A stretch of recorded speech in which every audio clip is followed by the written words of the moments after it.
افغانستان کې د 10 میلیارډ ډالرو په پانګونې سره د 10,000 میګاواټه برېښنا د تولید هوکړه لاسلیک شوه.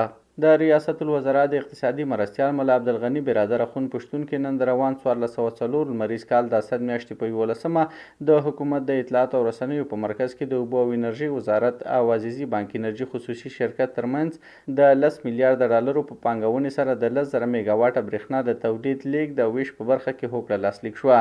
د دې هوکړې د لاسلیک پر مهال د عزیزي انرژي خصوصي شرکت لوی رئیس میرویس عزیزي ویلي د اسلامي امارات په همکارۍ او ملاتړ د دغه پانګونې لپاره قوي هوډ او پوره ژمنتیا لري چې سر له سبا به چارې پیل شي.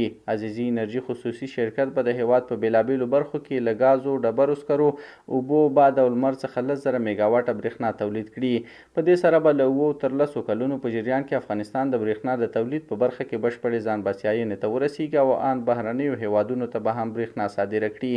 د 10,000 میګاواټه برېښنا څخه به 4,000 میګاواټه عامو هیوادوالو او 6,000 نوره به صنعتي فابریکو ته ځانګړې وي چې له مخې به یې په زرګونه نوې فابریکې جوړې شي.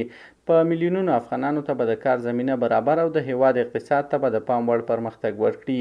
د دغه تفاهم لیک له لاسلیک وروسته به سبا ورځ د اوبو او انرژي وزارت او عزیزي انرژي خصوصي شرکت تخنیکي ټیمونه اړوند سیمو ته سفر وکړي. د 10 ورځو په جریان کې به سروې بشپړه کړي او په راتلونکو 6 میاشتو کې به ډیزاین چمتو شي. له 6 میاشتو وروسته به په لومړي سر کې له 2 تر 3 زره میګاواټه برېښنا د تولید پروژو عملي چارې پیل کړي.